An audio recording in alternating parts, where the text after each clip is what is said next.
ಯಪ್ಪ ಭಯನೇ ಆಗೋಯ್ತು. Thank you thank you thank you.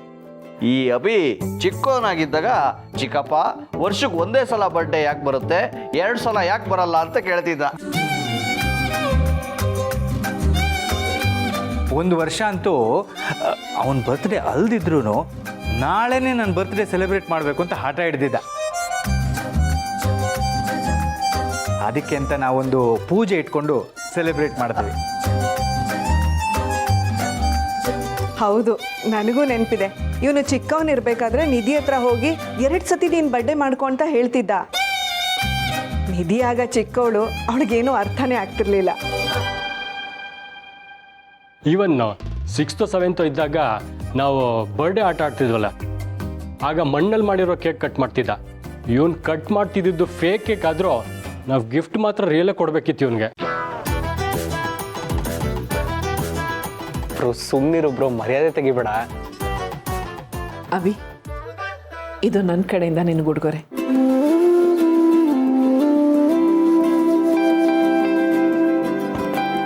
ಇವತ್ತು ನೀನು ಈ ಶರ್ಟ್ನ ಹಾಕೋಬೇಕು.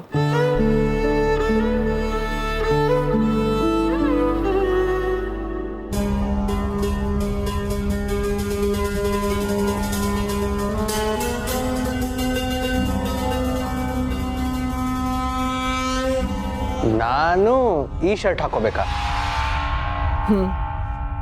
ಚೆನ್ನಾಗಿಲ್ವಾ? ಕೆಟ್ಟದಾಗಿದೆ.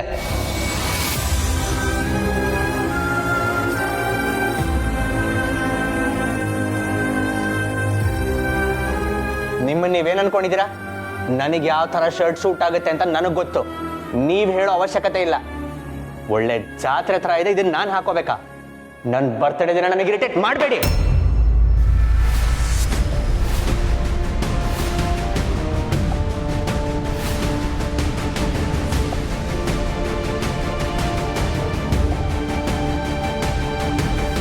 Abhi, this is too much.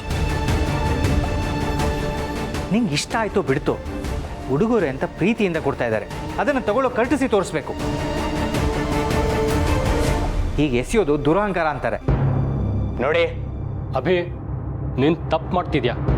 ಹೀಗೆಲ್ಲ ಎಸೆಯೋದು ತಪ್ಪು. ಸ್ವಲ್ಪ ಹೊತ್ತು ಹಾಕೊಂಡ್ರೆ ಏನು ಪ್ರಾಬ್ಲಮ್ ಆಗುತ್ತೆ ನಿನಗೆ? ನಿನಗಿಷ್ಟ ಇದ್ರೆ ನೀನೇ ಹಾಕೋ. ಥು, ಮೂಡೇ ಆಫ್ ಆಗೋಯ್ತು.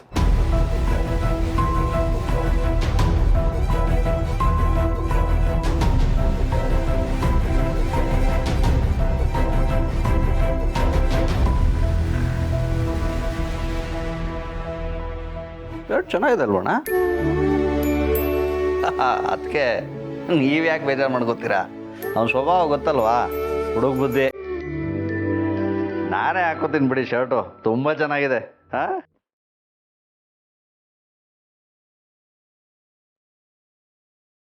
ರೀ, ನಾನೇ ಮಾತಾಡ್ತೀನಿ, ನೀವೆಲ್ಲ ತಿಂಡಿ ಮಾಡ್ಕೊಳ್ಳಿ.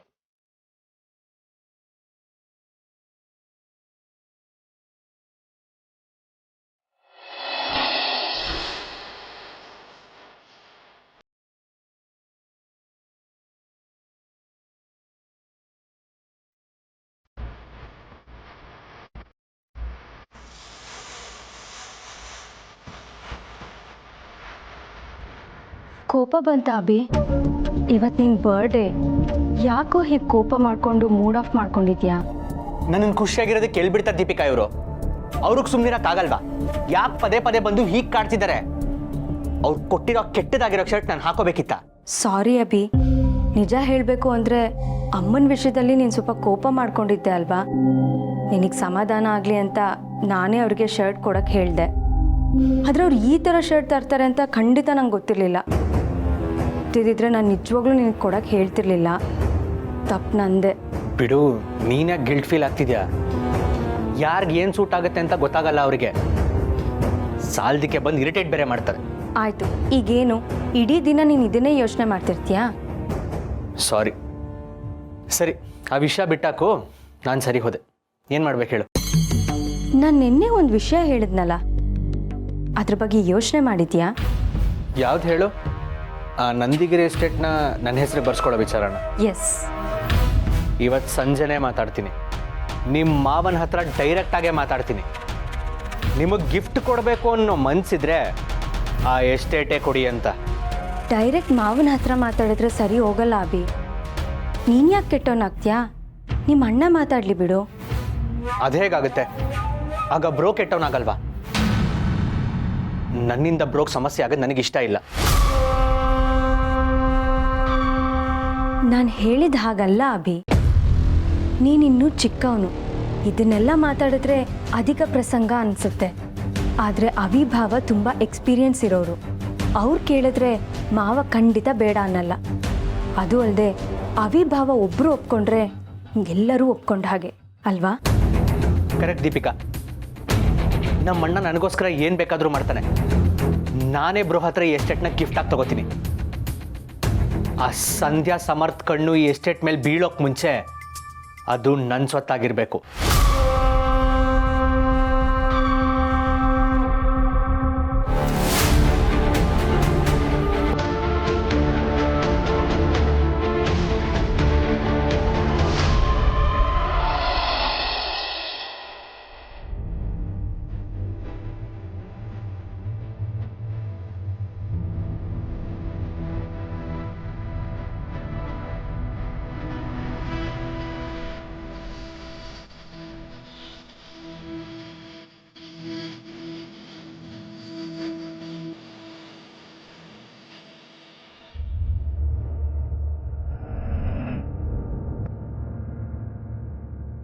ಎಲ್ಲಿ ಹೋದ್ರು ಸಮರ್ಥ್ ಇವರು? ನನಗೂ ಗೊತ್ತಾಗ್ತಿಲ್ಲ ಬಾಸು. ನೀನ್ ನನ್ನಿಂದ ಈ ವಿಷಯ ಮುಚ್ಚಿಡಬಾರ್ದಾಗಿತ್ತು ಸಮರ್ಥ್. ಎಲ್ಲಿ ಅಂತ ಹುಡ್ಕೋದು? ಎಲ್ಲಿದಾರೋ, ಹೇಗಿದಾರೋ? ಟೆನ್ಷನ್ ಮಾಡ್ಕೋಬೇಡ ಬಾಸು. ನಾವು ಪೊಲೀಸ್ ಕಂಪ್ಲೇಂಟ್ ಕೊಟ್ಟು ನೋಡೋಣ. ನನಗೇನು ಬೇರೆ ದಾರಿ ಕಾಣಿಸ್ತಿಲ್ಲ. ನಾನು ಅವ್ರನ್ನ ಇಲ್ಲಿ ಕೂರ್ಸಿ ಹೋಗ್ಬಾರ್ದಾಗಿತ್ತು. ನನ್ನ ಜೊತೆಲ್ಲ ಕರ್ಕೊಂಡು ಹೋಗ್ಬೇಕಿತ್ತು. ಅವ್ರಿಗೆ ಮರ್ವಿನ ಕಾಯಿಲೆ ಇದೆ ಅಂತ ನನಗೆ ಹೇಗ್ ಗೊತ್ತಾಗ್ಬೇಕು ಹೇಳು? ಸಮಾಧಾನ ಮಾಡ್ಕೋ ಬಾಸು. ಹೇಗ್ ಸಮಾಧಾನ ಮಾಡ್ಕೊಳ್ಳಿ ಸಮರ್ಥ್? ಹುಟ್ಟಾಗ್ಲಿಂದನೂ ನಮ್ಮಪ್ಪ ನಂಗೆ ಯಾವ್ದಕ್ಕೂ ಇಲ್ಲ ಅಂದೋರಲ್ಲ. ನಾವಿಬ್ರು ಅಪ್ಪ ಮಗಳು ಅನ್ನೋದಕ್ಕಿಂತ ಹೆಚ್ಚಾಗಿ ಫ್ರೆಂಡ್ಸ್ ತರ ಇದ್ವಿ. ನನಗೋಸ್ಕರ ತನ್ನ ಪ್ರಾಣನೇ ಕೊಡೋ ಜೀವ ಅದು. ಅಂಥವ್ರಿಗಿಂತ ಕಾಯಿಲೆ ಇದೆ ಅಂದ್ರೆ ನಾನು ಹೇಗ್ ಸುಮ್ನಿರ್ಲಿ ಹೇಳು? ಸಾಲದಕ್ಕೆ ಇಂಥ ಟೈಮಲ್ಲಿ ಅವ್ರೊಬ್ರನ್ನೇ ಬಿಟ್ಟಿರೋದಕ್ಕೆ ನನಗೆ ನನ್ನ ಮೇಲೆ ಗಿಲ್ಟ್ ಫೀಲ್ ಆಗ್ತಾ ಇದೆ. ಸಾರಿ ಅಪ್ಪ, ರಿಯಲಿ ಸಾರಿ. ಬಾಸು ಸಮಾಧಾನ ಮಾಡ್ಕೋ. ನಾನು ಗುರುಗಳಿಗೆ ಹೇಳಿದ್ದೆ ಯಾವುದೇ ಕಾರಣಕ್ಕೂ ಮನೆಯಿಂದ ಆಚೆ ಬರಬೇಡಿ, ಏನಾದ್ರು ಬೇಕಿರೋ ನನ್ನನ್ನು ಕೇಳಿ ಅಂತ. ಆದ್ರೂ ಮನೆಯಿಂದ ಆಚೆ ಬಂದಿದ್ದಾರೆ. ಮರುವಿನ ಕಾಯಿಲೆ ಇರೋರಿಗೆ ಹೇಗ್ ನೆನ್ಪಿರುತ್ತೆ ಸಮರ್ಥ್? ಸರಿ, ಈಗ ಮುಂದೇನ್ ಮಾಡೋಣ ಹೇಳು? ಪೊಲೀಸ್ ಕಂಪ್ಲೇಂಟ್ ಕೊಡೋದ? ಬೇರೆ ದಾರಿ ಇಲ್ಲ.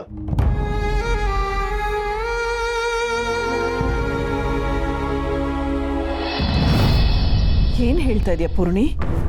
ನಂದಗಿರಿ ಎಸ್ಟೇಟಾ? ಅಬೇಗ? ಹ್ಞೂ ಅಮ್ಮ, ಅವ್ರು ಮಾತಾಡ್ತಿರೋದನ್ನು ನಾನು ಕೇಳಿಸ್ಕೊಂಡೆ. ಈ ಪ್ರಾಪರ್ಟಿನ ಗಿಫ್ಟಾಗಿ ಕೊಡಬೇಕು ಅಂತ ಅಭಿನ ಕೇಳ್ತಾನೆ.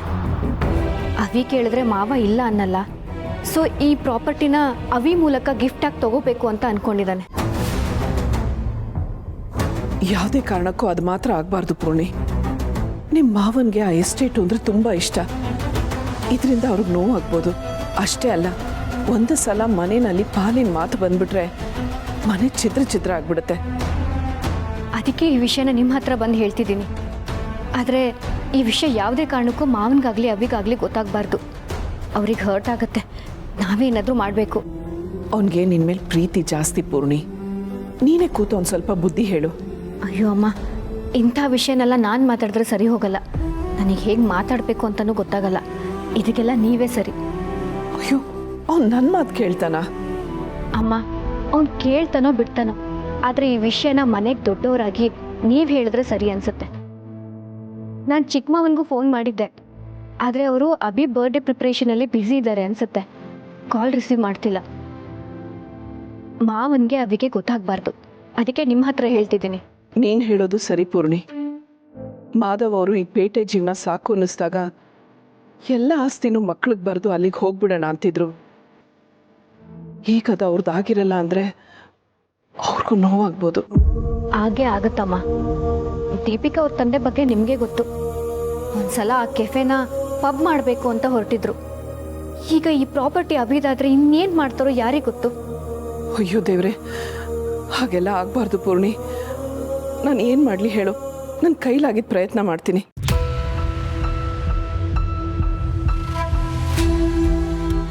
ಅಮ್ಮ, ಒಂದು ಕೆಲಸ ಮಾಡೋಣ. ನಮ್ಮ ಲಾಯರ್ ಇದ್ದಾರಲ್ಲ, ಅವ್ರಿಗೆ ಫೋನ್ ಮಾಡೋಣ. ಅವರೇ ಏನಾದರೂ ಒಂದು ಪರಿಹಾರ ಕೊಡ್ತಾರೆ.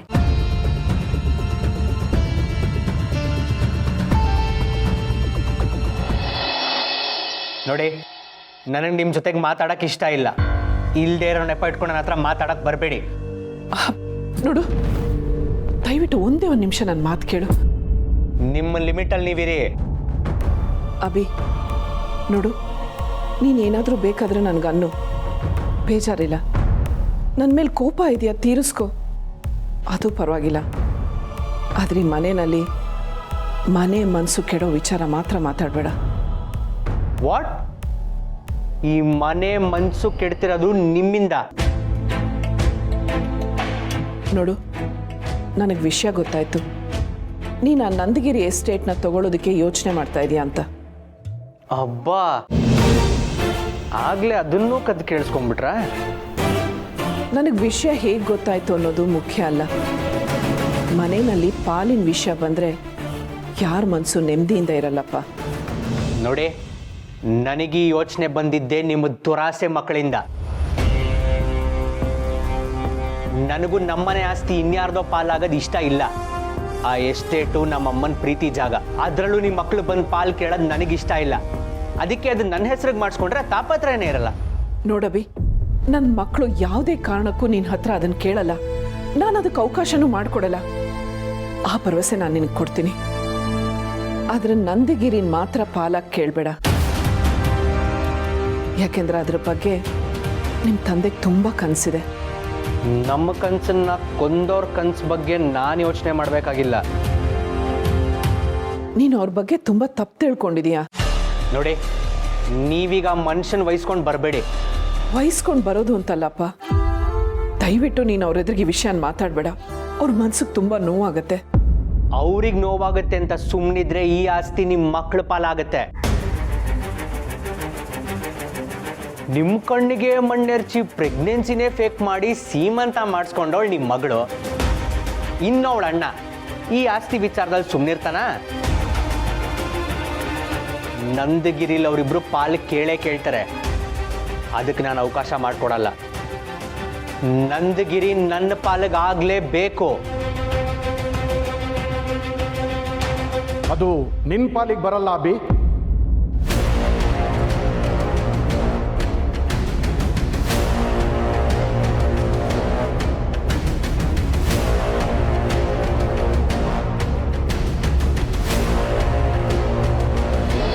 ಲಾಯರ್ ಸರ್, ನೀವು? ಹೌದಪ್ಪ, ತುಳಸಿಯವರು ನನಗೆಲ್ಲ ಹೇಳಿದ್ದಾರೆ. ಅದಕ್ಕೆ ಎಲ್ಲ ಡಾಕ್ಯುಮೆಂಟ್ಸ್ ತಗೊಂಡೇ ಬಂದ್ವಿ. ಓ, ಅಷ್ಟು ಬೇಗ ಇವ್ರು ನಿಮ್ಮನ್ನು ಅಪ್ರೋಚ್ ಮಾಡಿದ್ರಾ? ಹೌದಪ್ಪ, ಮನೆ ಪಾಲಾಗುತ್ತೆ ಅಂದರೆ ಟೆನ್ಷನ್ ಆಗುತ್ತೆ ಅಲ್ವಾ. ನೋಡು, ಈ ಡಾಕ್ಯುಮೆಂಟ್ಸ್ನ ನೀನೇ ಸರಿಯಾಗಿ ಚೆಕ್ ಮಾಡು. ಇದ್ರ ಪ್ರಕಾರ ನಂದಗಿರಿ ಎಸ್ಟೇಟ್ ಇರೋದು ನಿಮ್ಮ ತಾಯಿ ಅಂದರೆ ಸುಮತಿಯವರ ಹೆಸರಲ್ಲಿ. ಹಾಗಾಗಿ ಇದರಲ್ಲಿ ಪಾಲು ಕೇಳೋಕ್ಕೆ ಸಮರ್ಥಗಾಗಲಿ ಸಂಧ್ಯಾಗಾಗಲಿ ಯಾವುದೇ ರೈಟ್ಸ್ ಬರೋಲ್ಲ.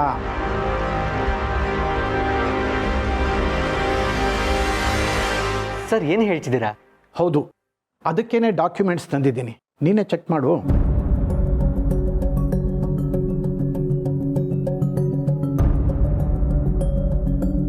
ಹಾಗಂತ ನಿನ್ನ ಹೆಸರಿಗೂ ಬರೋದಿಲ್ಲ. ಸುಮತಿಯವರ ಸಾವಿನ ನಂತರ ಆ ಎಸ್ಟೇಟ್ನ ಅಷ್ಟು ಹಕ್ಕು ಈ ಮನೆಯಲ್ಲಿ ಹುಟ್ಟೋ ಮೊದಲನೇ ಮಗುವಿನ ಹೆಸರಿಗೆ ಬರುತ್ತೆ.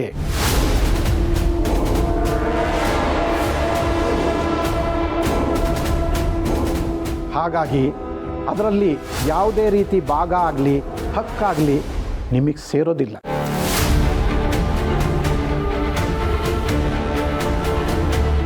ನೋಡಿ, ಇಲ್ಲಿ ಬರ್ದಿದೆ, ಮೊದಲು ಮಗು ಯಾರು ಹುಟ್ಟುತ್ತೋ ಆ ಮಗುಗೆ ಎಸ್ಟೇಟ್ನ ಸಂಪೂರ್ಣ ಹಕ್ಕು ಅಂತ.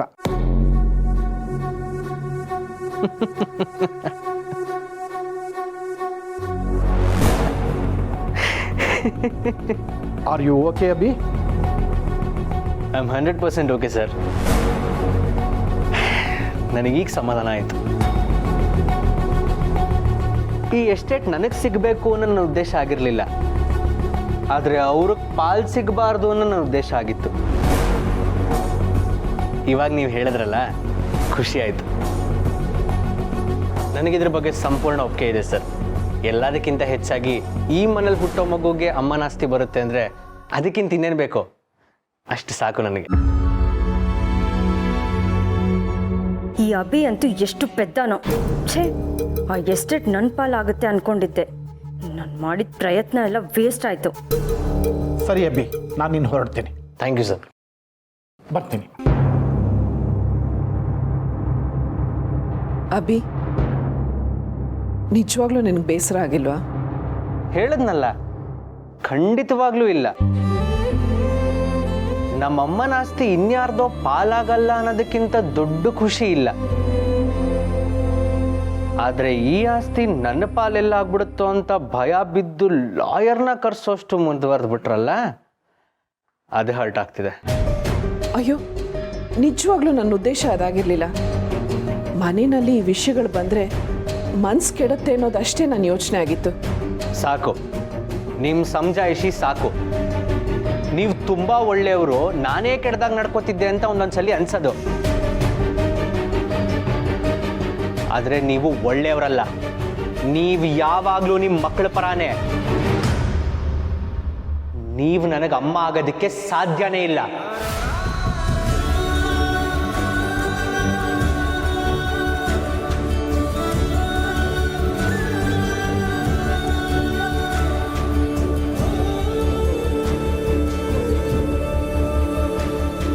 ಅಮ್ಮ, ನಿಮಗೊಂದು ಸ್ವಭಾವ ಗೊತ್ತಲ್ವಾ? ಅವ್ನು ನಂದಿಗಿರಿ ವಿಷಯನ ಮಾವನ ಹತ್ರ ಆಗಲಿ ಅವಿ ಹತ್ರ ಆಗಲಿ ಹೇಳಲ್ಲ ಅಂತ ಕನ್ಫರ್ಮ್ ಆಯ್ತಲ್ವಾ? ಅದಕ್ಕೆ ಖುಷಿ ಪಡಿ. ಅವನ ಮಾತಿಗೆಲ್ಲ ತಲೆ ಕೆಡಿಸ್ಕೋಬೇಡಿ.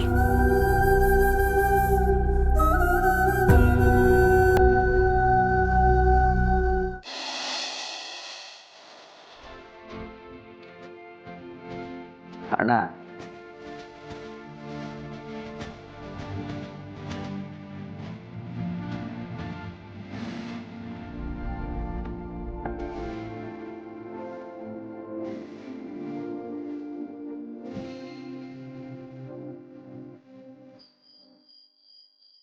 ಹಲೋ ಮೇಡಮ್, ಏನು ಇಷ್ಟೊಂದು ಅರ್ಜೆಂಟು?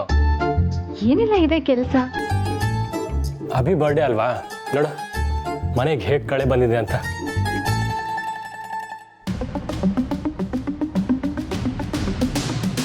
ಯಾಕೆ ಪೋಣಿ ಒಂಥರ ಇದೆಯಾ? ಏನಾದರೂ ಬೇಜಾರ? ಹಾಗೇನಿಲ್ಲ ರೀ. ನಿಮ್ಮ ಸರ್ಪ್ರೈಸ್ ಗಿಫ್ಟ್ ಕತೆ ಏನಾಯ್ತು? ಆ ಪ್ರಾಜೆಕ್ಟ್ ಅವನಿಗೆ ಕೊಡ್ತಿದ್ದೀನಿ ಅಂದರೆ ಖುಷಿ ಪಡ್ತಾನೆ. ಅವನಾಗ ಅವನೇ ಏನೂ ಕೇಳಲ್ಲ, ನಾನೇ ಕೊಡ್ತಿದ್ದೀನಿ. ಇವತ್ತು ನಿಮ್ಮ ತಮ್ಮ ನಿಮ್ಮ ಅಮ್ಮನ ಎಸ್ಟೇಟ್ ಕೇಳಿದ್ದ ಅಂತ ಗೊತ್ತಾದರೆ ನೀವೆಷ್ಟು ನೊಂದ್ಕೋತಿರೋ. ಯಾಕೆ ಪೋಣಿ ಒಂಥರ ಇದೆಯಾ? ನೀನೇನು ಮುಚ್ಚಿಡ್ತಿಲ್ಲ ತಾನೆ? ಯಾಕೆ ಹಾಗೆ ಕೇಳ್ತೀರಾ? ಡೆಕೋರೇಷನ್ ಅಂತ ಓಡಾಡಿ ಸ್ವಲ್ಪ ಸುಸ್ತು ಅಷ್ಟೆ. Are you sure? ಎಸ್, ಇವತ್ತು ನಿಮ್ಮ ತಮ್ಮನ ಬರ್ಡೇ. ಏನೇನೋ ಯೋಚನೆ ಮಾಡಿ ತಲೆ ಕೆಡಿಸ್ಕೋಬೇಡಿ.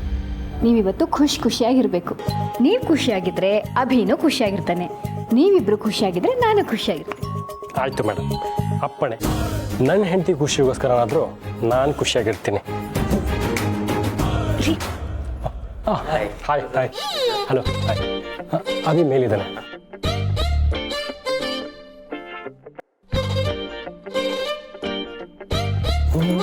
ಇದಿರಲ್ಲ.